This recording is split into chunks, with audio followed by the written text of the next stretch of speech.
on the board for you guys. Might be a little challenging for you to see, but it should be looking like this. I'll go ahead and read it in a second here. So, if you can already read it, that's great.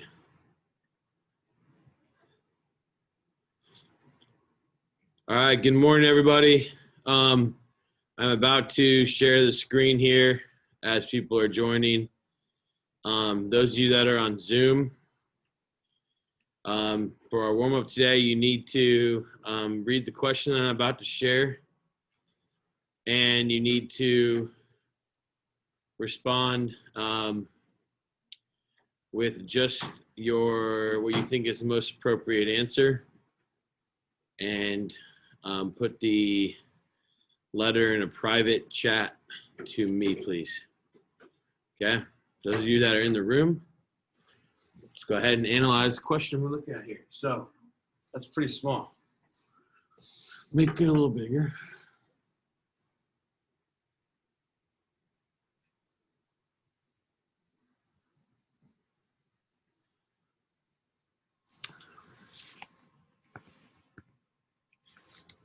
All right, so the success of European powers in penetrating the Asian trading system by 1600 can best be explained by which of the following factors? So here we go.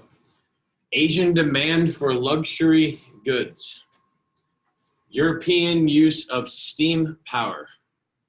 High demand for European agricultural produce in China and India. Lower prices of European manufactured products, or the opening of rich silver mines in Peru and Mexico. So think back here, this is a tough one. Which answer do you think is most appropriate? So Zoomers, put your responses in the chat function. There are 12 of you, so we're gonna wait till we have 12 responses. Means if you're sleeping on your couch, you need to actually wake up. All right, in classers, which ones can let's see how we can eliminate some first. Ethan, how is that book, bud? Is it good? Am I doing anything up here? Or are we just gonna, okay. I've confiscated many of those in the past and been giving them to your 9X teachers. I don't need to do that now. So what can we eliminate here? Well, go ahead, yeah. The last one? Why would we eliminate that?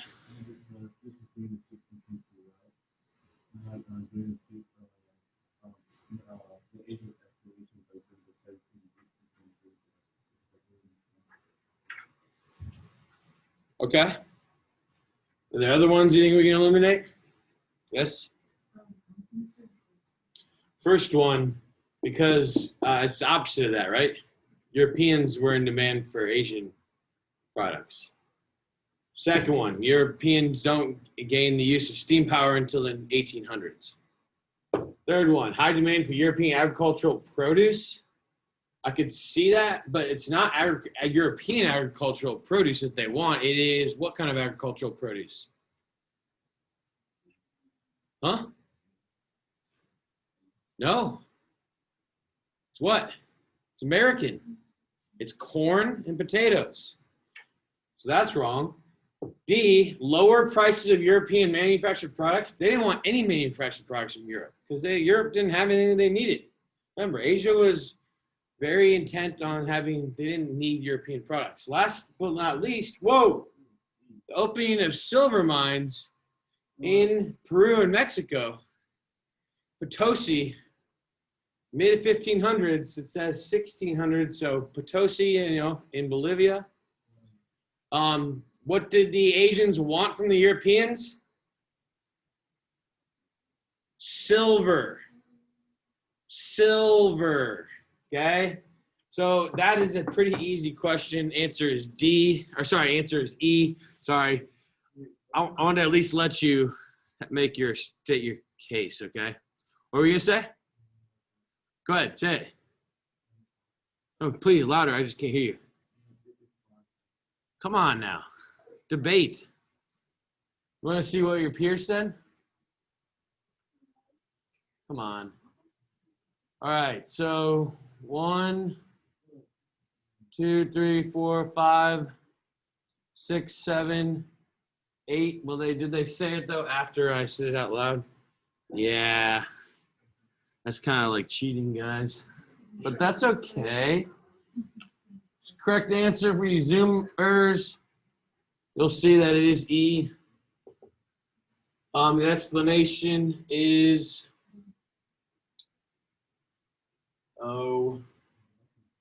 explain the continuities and changes in networks of exchange from 1450 to 1750. No, they don't really give you much other than that. But they do say, if you guys read this right here, if you guys are smart and you can read, it says exam alignment high. You know what that means, Ethan? What's it mean? I'm sorry, I can't hear you. There you go. So that's a question that would likely be on the test. Ha ha. You kids that are on Zoom. That's good. I like you participating. All right, we're going to stop the share here. And this is where we're going to take some notes. I got a lot to go over. It's 45 slides. It's going to happen in 40 minutes. I doubt it. We can try, though. So,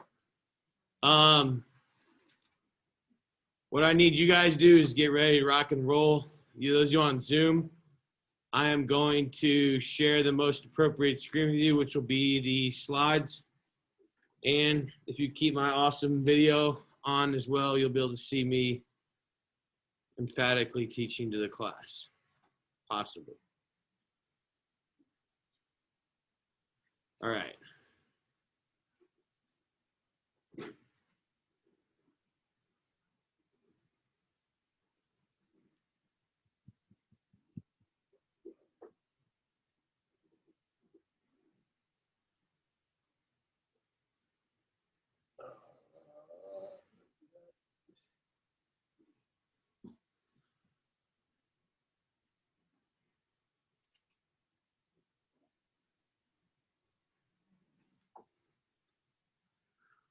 All right, 1 second. Gotta drag this over. We'll get it.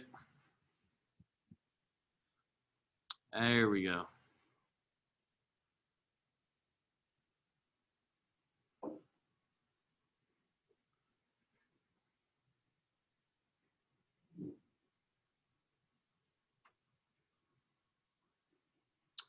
All right. So we're gonna get moving here, guys. So today we're talking about the gunpowder empires. These are 3 empires that are always on the AP exam, and people typically forget because they don't know anything about them. Okay, and they're sandwiched between a time when Europe was starting to dominate the world, and then we'll just dominate it more in the 1800s. So it's hard to remember that this existed. So we're gonna work on making some connections today. First off, you have this massive Muslim empire that was established by the Umayyad and Abbasid caliphates, and then was destroyed in 1258 by the Mongols. What happened to it? Where'd it go? Did it disappear? What do you guys think? No, it didn't disappear. There's still the religion of Islam. There just wasn't the political organization like there was underneath the Abbasid Caliphate. Okay. The Crusades. What happened during the Crusades? Christian knights attacked spots in the Middle East, particularly in Turkey, Syria, Lebanon, and in Israel. And the Muslim community got together and called for a jihad, where that helped bring together the remnants of what was the Abbasid Caliphate. In Europe, particularly in Spain, okay, the union of Ferdinand and Isabella, along with the Catholic Counter-Reformation, which was started due to the influence of Martin Luther. Okay. The Catholic Church is going to kick out Muslims from Spain in what's known as the Reconquista. As we talked about yesterday in class, the Byzantine Empire, okay, is continuing to weaken. While it is still the dominant trading empire that it was, it is not the dominant military force or empire like it was under who is pictured here. You guys should remember this. Who is in this picture? Somebody on Zoom unmute and tell us. Was it Constantine? Correct answer. Justinian and his advisors, if you remember right. So, slow decline of the Ottoman Empire, of the Byzantine Empire is going to leave a power gap in this area. Now, you also have the problem going back to the 7th century, 632, Muhammad dies, the prophet, and he does not name a successor, okay? And so that is going to cause a split in the Islamic world between Shia and Sunni Muslims. Sunni meaning worldly, Shia believing that Muhammad's family line, and then later on the first 12 imams were the rightful leaders of the Islamic faith, okay? And that brings us then to approximately 1450, yesterday we said 1453, where you see the rise of 3 gunpowder empires. Why we call them gunpowder empires is very obvious. They use Western-style military tactics to dominate basically from the Middle East over to India, okay? Central Asia. A lot of how the world is and it works today and why there's a lot of conflict, particularly in this area right here, can be traced back to this lesson today. So if you want to be worldly and go have a discussion with very educated people at like a coffee house or something, or in a Zoom meeting because no one can get together anymore, you would sound really smart today if you listen, okay? All right, so we're going to talk about the Ottoman Empire first, okay? In fear comes redemption. What is Mr. Burnett talking about? The Turks, okay? Central nomadic Asian peoples running away from the Mongols end up in the Byzantine Empire, and as you witnessed yesterday, if you were paying attention, okay, used cannons to lay siege to one of the greatest cities in the history of the world. 1,000-year reign. Mehmed II, though, as you guys saw, okay, what was it, 67 days or something like that, straight of cannons, popping the walls of the Theodosian walls of Constantinople, finally breaks through.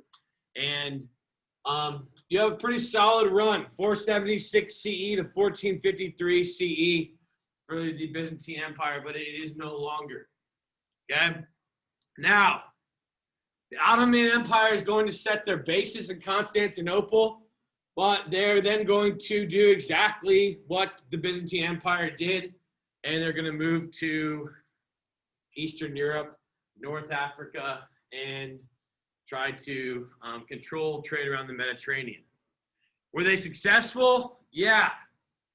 Most of you probably don't even realize this, but the United States actually had to pay the Ottoman Empire to trade at the beginning of our, when we became a country, early 1800s, we had to pay to use the Strait of Gibraltar, okay, because it was controlled by the Ottomans. That's how long the Ottoman Empire will be relevant, okay? They themselves have a pretty solid run. Now, we ask ourselves, is this the new Rome? Well, we talked about yesterday the fact that Russia probably replaced the Byzantine Empire as the cultural center of the Orthodox Church. If you guys were paying attention on Zoom, maybe you caught that, okay? But they had the same type of military and militarism where social and political expansion was based off of the fact that they had to be expanding, okay? And so You had the aristocratic warrior class you read about yesterday, where basically the more land that they conquered, the more land that they got to keep and tax, and then they got to tax the peasants on that land or the millet on that land. Okay, so does this sound familiar? Because this is exactly how the Byzantine Empire expanded so quickly around 565 with Justinian, and it is essentially setting up a feudal society where the more land that you take,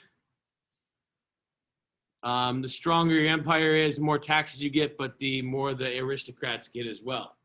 Okay, the Janissary class, which we talked a little bit about yesterday, non-conquered Muslims, Christians, sometimes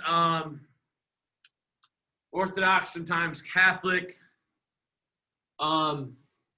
which ended up becoming the people that could wield gunpowder or weapons, muskets, and they were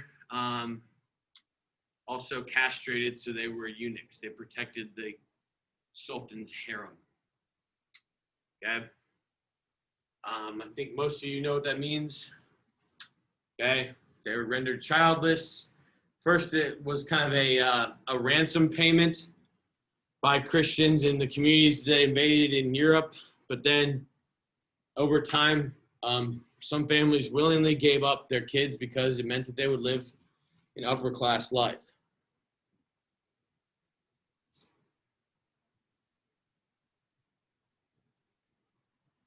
All right, so the religion then of the Ottoman, which is kind of important, is they were Sunni Muslims, okay, which is the opposite of the Safavid. Okay, and that's why today, like I said, the battleground that is established between the Safavid and the Ottoman is very visible on a map today. It actually makes up the border, okay, between Iran, Iraq, and Syria and Turkey. All right. I admitted it already. All right, moving on. So, Constantinople. It's not actually called Istanbul until 1930, but there's some significant changes made, particularly during the reign of Suleiman the Magnificent. Okay, so this is the Hagia Sophia. What's different in this picture than the Hagia Sophia under the Byzantine Empire? What do you notice?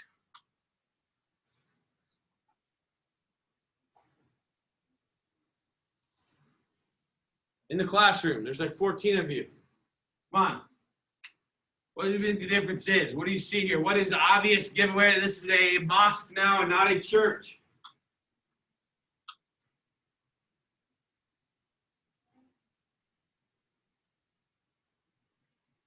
What is that? What are those? Anyone know the name for those? Okay, those of you on Zoom, we're looking at these large cylinder structures on the sides. These are called minarets. Okay, this is a dead giveaway that is a mosque, and what it shows is these are prayer towers. So they're meant to be part of the mosque where prayers are, it's a message is sent saying that this is the time to pray, and it's like a prayer, like a tower that you do it from. All right, moving on then. The interior of the Hagia Sophia, it was impossible to replace the carvings that were done originally while it was erected during the reign of Justinian. And so instead of going in and chiseling out the places where there were crosses, they just put up ornaments, basically Arabic symbols everywhere to replace that. So this is the interior of it today. Hopefully you guys can see the calligraphy, which again, messages from the Quran. If you actually go in there today and take a tour, I haven't been there, but I've done some like YouTube video like tours, and you can see there's still many places on the ground in different places where you can see crosses that are carved into it that they haven't replaced. but it's a mosque. And actually, it was a museum, and then just this year, they converted it back to a mosque. So a proper mosque. All right, so that brings us to the quote-unquote Peter the Great of the Ottoman Empire, and that is Suleiman. Okay, yesterday you guys were supposed to read a document and analyzed it and uploaded it about Suleiman the Magnificent. What did you think about him? Okay, class, let's hear it. What stuck out from that primary source reading? Anybody? If you're on Zoom, you guys know it goes on the speaker. If you want to speak up, go ahead. Did he seem like an average Joe? Did he seem like somebody who would have been pretty powerful? What do you think? I said he's kind of superfluous, which means he's like has unnecessary wealth and like kind of flaunts it. Like he has parades and brings like I said like 400 camels or something to other places. And that's how he would conduct his military raids. What about his what about if you went to go see him? Were you able to directly go see him? Nathaniel? Yeah, you weren't allowed to look at him. Okay? You know, to get even a appointment with him was very difficult. He wore the fanciest clothes. I'll show you the couch that he slept on. Okay, or bed. It's pretty crazy. He would be the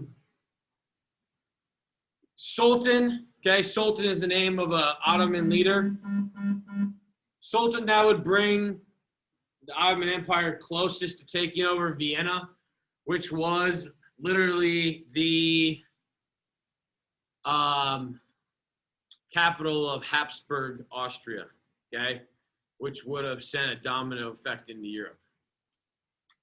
Okay, if you guys remember right, this was during the Protestant Reformation. So Martin Luther had actually, there's letters, there's primary sources where Luther had made an agreement that if the Habsburgs fall, that he will join the army with the Ottomans, who are Muslims, and not the Catholic army led by the Habsburgs and the French.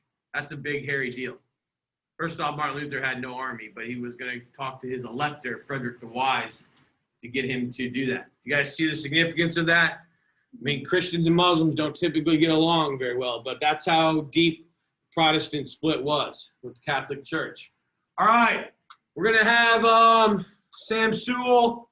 He's going to stand up. He's going to read us Suleiman's official name. You ready, Sam? I'm just kidding. You don't have to do it. That'd be cruel and unusual punishment from a tennis coach. But we're just going to look at it. Look at this name. This was his official name. His Imperial Majesty Sultan Suleiman I, Sovereign of the Imperial House of Osman, Sultan of Sultans, Khan of Khans, Commander of the Faithful, Prophet of the Lord of the Universe, Protector of the holy cities of Mecca, Medina, and Jerusalem. That's kind of important. Yes, right? Like, you guys understand the importance of those three cities? Yeah. And then it goes, just a lot of places. Fort of Belgrade, Tunisia, Abyssinia, that's in North Africa, Iraq, Aleppo, Damascus, Cairo, Constantinople, all of Albania. Yeah, a lot of areas, okay? So obviously expansion was quite prevalent under the reign of Suleiman, okay? And he thought highly of himself for good reason. So underneath the golden age of the Ottoman Empire, you can see what the empire looks like. If we put that up to the Byzantine Empire, you will see some similarities, I believe. Okay. You'll see significance. Egypt, the holy city of Mecca and Medina.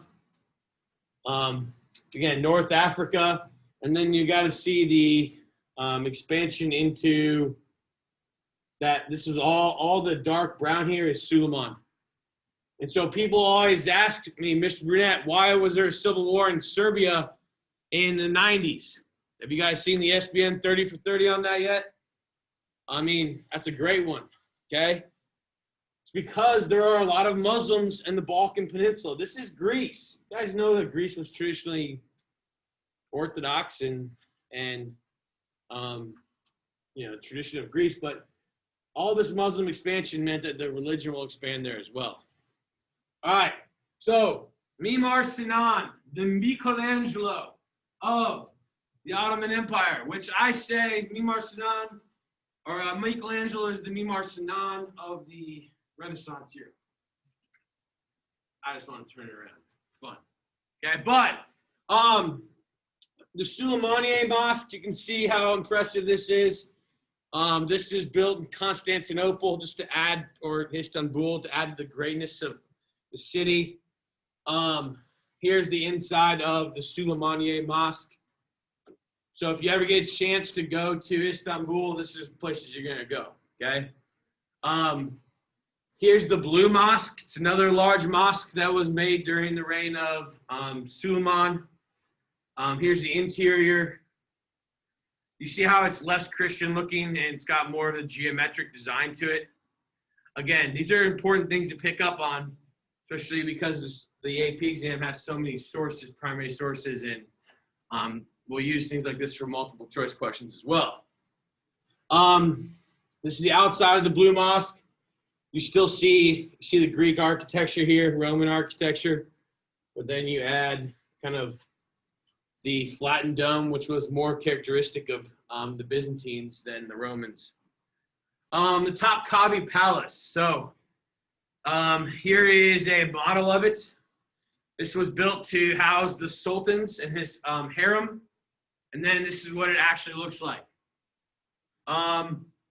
Inside the Topkapi harem lies this golden couch where Suleiman and other sultans would reside, and you guys know what a harem is used for. This is where they would have their sexual encounters and not with their official wives. Okay. This is pretty famous, Life of the Sultan. This is the actual gold couch, or what are you going to call it, bed with the gold fabric on it. Okay. So again, a symbol of the wealth, the power, the prestige of the Ottoman Empire, that place you've barely ever heard of your whole life, right? The only time you maybe have heard of them is because they sucked in World War I and they ended up, siding with Germany and losing their entire empire. Well, they had 300 pretty solid years before that happened. Okay, that's what I'm trying to get you to understand. You're paying attention. Okay, the Janissaries. You maybe read a little bit about them yesterday, but they got to wear their own elaborate headgear and clothing, as you can see right here. You can also see that right here. And this was unnecessary. Nope, that was fast too. Okay, so again, we talked about this. I will recruit you with quotation marks because one might say recruited, the other one might say kidnapped.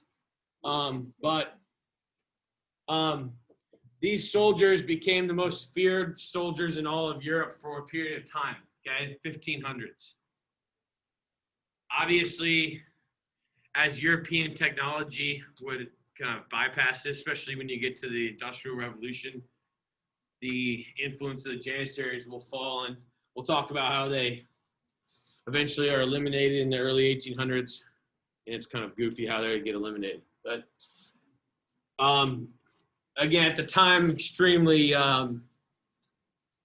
just feared and organized and disciplined due to the way that they were trained by the state.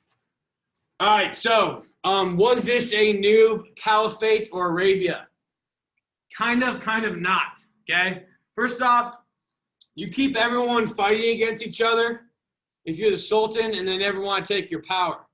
So the landed aristocratic class versus the military generals versus the janissaries versus the religious clerics. No one has all the power. You as a sultan are okay. The problem is they allowed other Christians and Jews to exist which was we think of tolerance as a good thing. But on the other hand, they did not have any friends. Okay? I'm going to take that the wrong way. But because on their borders were a bunch of people that were always going to eventually try to take their land back from them. All right. And then succession problems. Okay? You don't have like a natural flow of a royal family like you do in Louis XIV and the Bourbons in France or the Habsburgs in Austria. What you end up with is, different wives trying to take their sons. You end up having the son being kidnapped at a young age, like the eldest son, being hidden in a palace. And then when the Sultan dies, the mother would bring him out of the palace and say he was the next ruler. It wasn't very effective.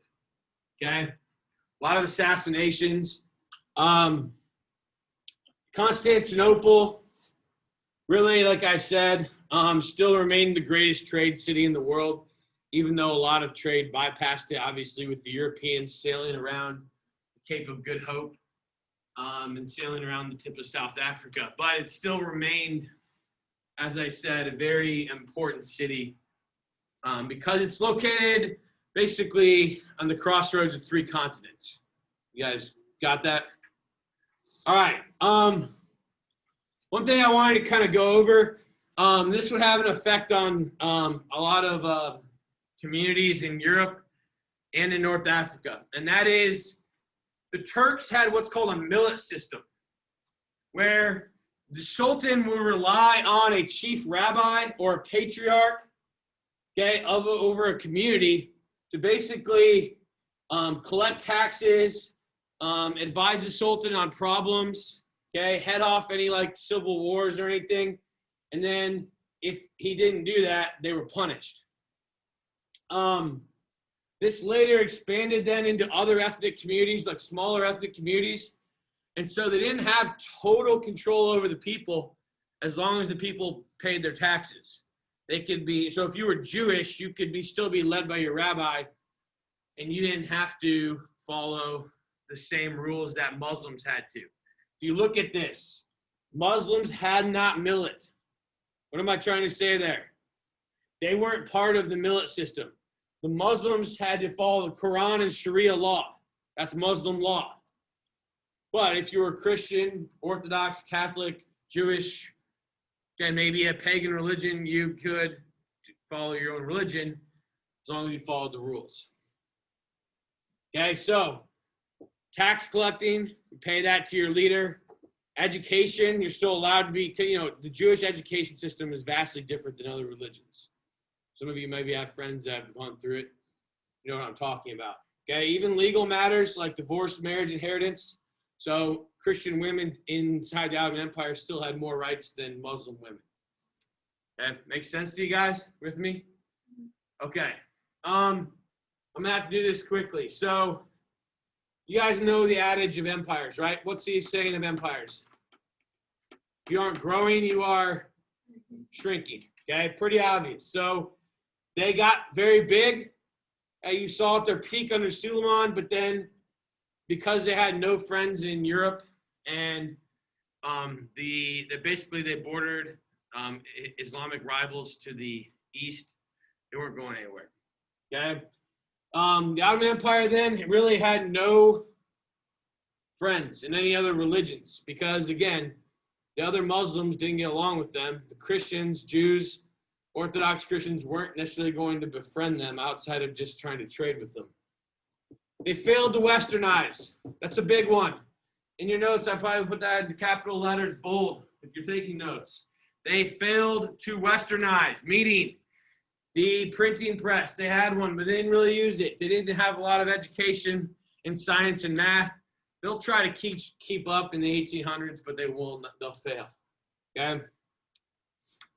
And then because they were so good at splitting power, so that the Sultan would remain in top, eventually all these classes started to fight with each other.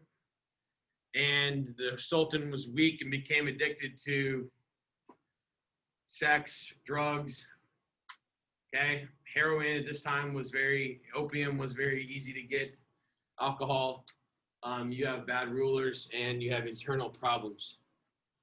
Okay, and so at the end of this, I mean, we talk about their decline is they're going to get beat in wars by European powers, and other European powers are going to have to come to help them. And they'll last until 1917, but it's not pretty. Okay. All right. Can you find the Safavid Empire on this map? Okay. Anyone want to take a guess? Go for a color. There's a lot of greens. Which green?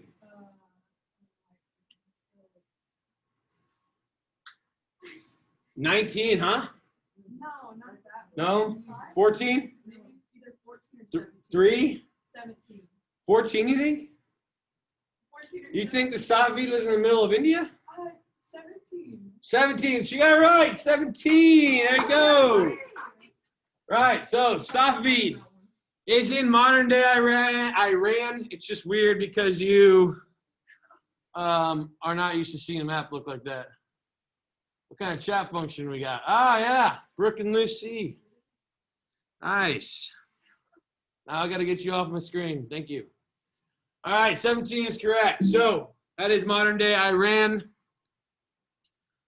Probably what you need to know, remember the most. But you go back to the Gunpowder Empires. The Safavid are sandwiched in the middle here.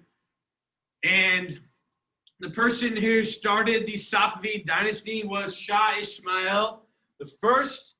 And he came from Azerbaijan, okay, which is north, basically between the Caspian Sea and the Black Sea. And then he was a 12er Shia militant religious order, which a 12er, again, is basically 85% of all Shiite Muslims. So the smaller group of Muslims are what they call 12er Muslims, and that means that they believe the first 12 imams after Ali was killed were the rightful leaders of the religion, okay? And they believe that, Majed, okay, is going to come back to earth, the Imam Majed, along with the second coming of Jesus and save everybody, okay? So it's a little bit different belief, and it's definitely going to separate them from the Sunnis. That's what I want you guys to get out of that. You see a pretty elaborate turban. You're solid to wear that. All right, so looking on the map here, the green is the empire he sets up by 1524. But you see this area, the area with the purple is the area that he had problems with the Ottoman Empire. The area in the green is the area where he had problems with the Uzbeks, which essentially will end up migrating up here to what is now modern day Uzbekistan. So I told you, places that you're like, I mean, I've heard of it before, but I don't really know where it is. Okay, so the Persians. Their expanse into the Middle East is halted in 1514 at the Battle of Calderon. You may want to jot that one down, or if you already had it in your notes, highlight it. Battle of Calderon sets the modern day border between Iraq and Iran. All right? And this showed Ottoman military dominance. Okay, the Safavid and the Shiites are going to then try to copy Ottoman military tactics, and it's Sunni versus Shia and Turk versus Persian.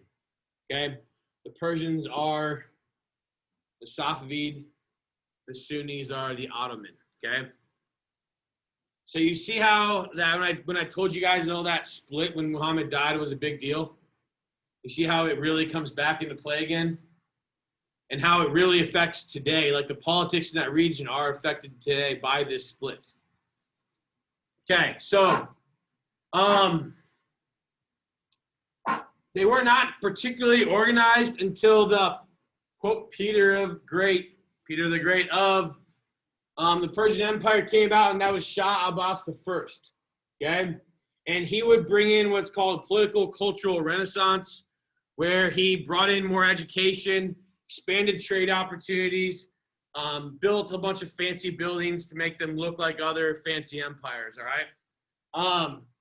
moved the capital to Isfahan, okay, and tried to make peace with the Ottomans, drove the Uzbeks out, and actually, this is kind of a big deal, captured the Strait of Hormuz, which was a trading hotspot in the Indian Ocean. We'll learn about that next chapter, chapter 23, but that's one of the trading choke points, and so that allowed them to conduct trade with the rest of the world.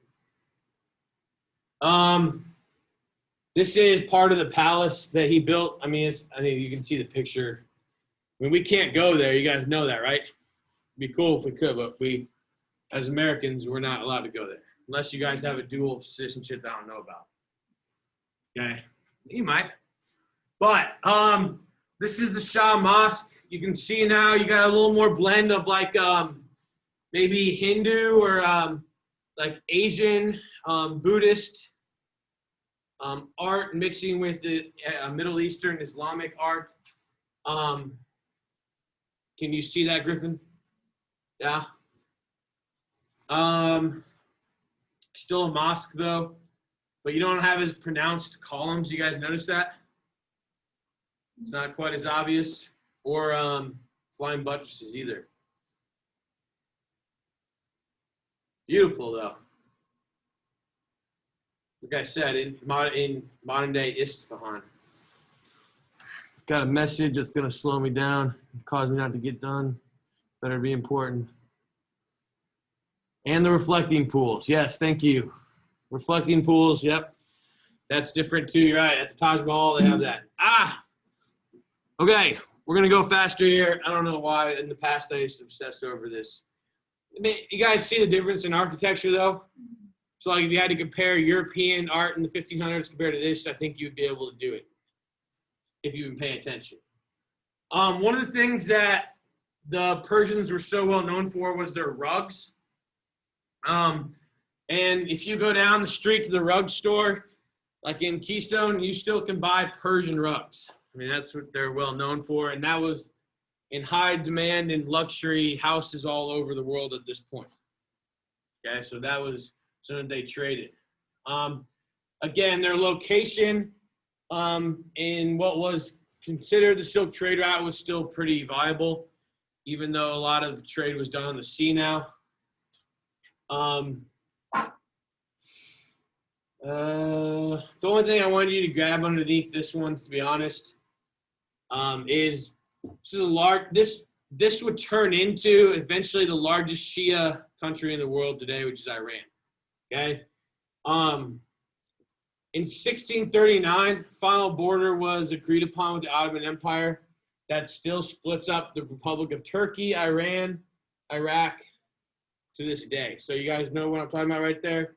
Okay. Why is that a big deal? A lot of conflict there right now, obviously in Syria, obviously in Iraq, in the 80s, Iraq and Iran, even Afghanistan. I mean, so the reason for that is the power difference between the Shia and Sunni, and then kind of that border zone.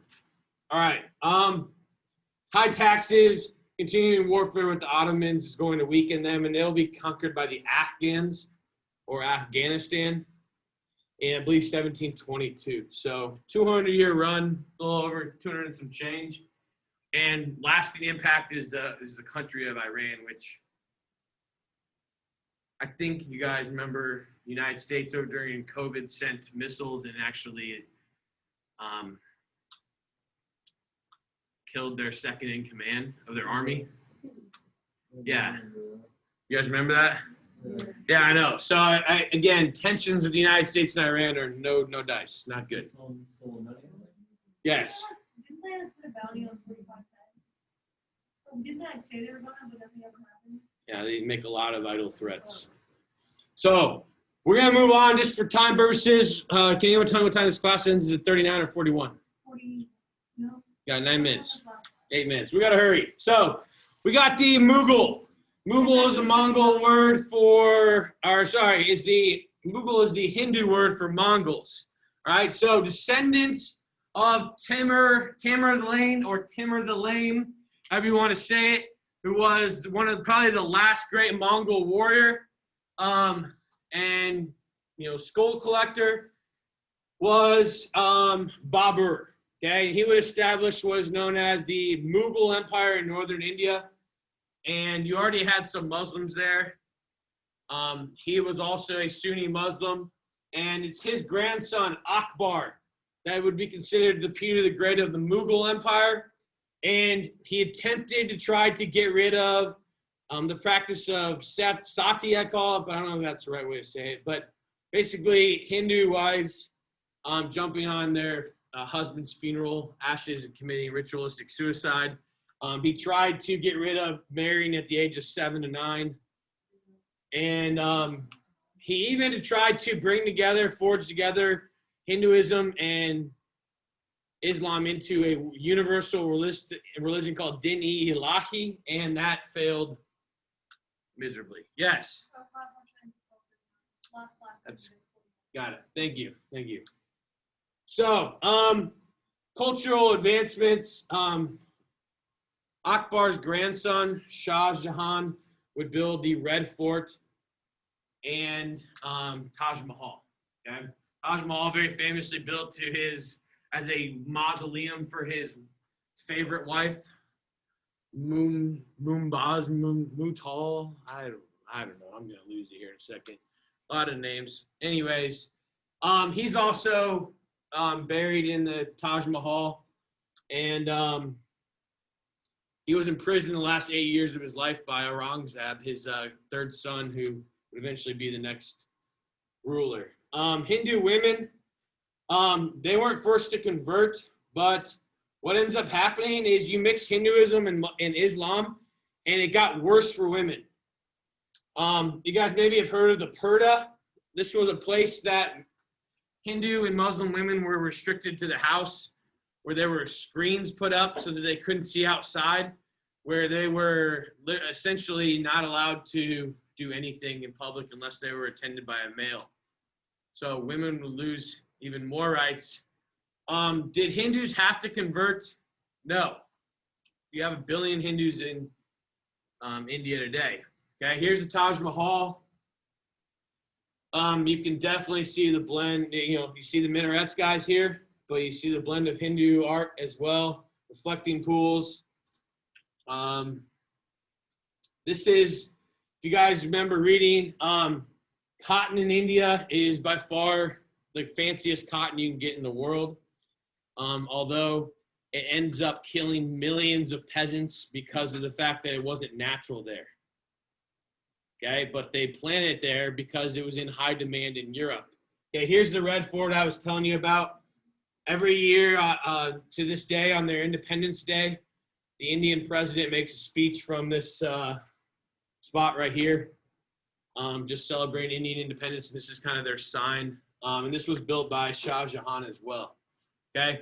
The lasting legacy of this one is that this is going to allow the British to come in and monopolize trade pretty easily in the French, because you have a split between Hindus and Muslims. They never actually bring it together.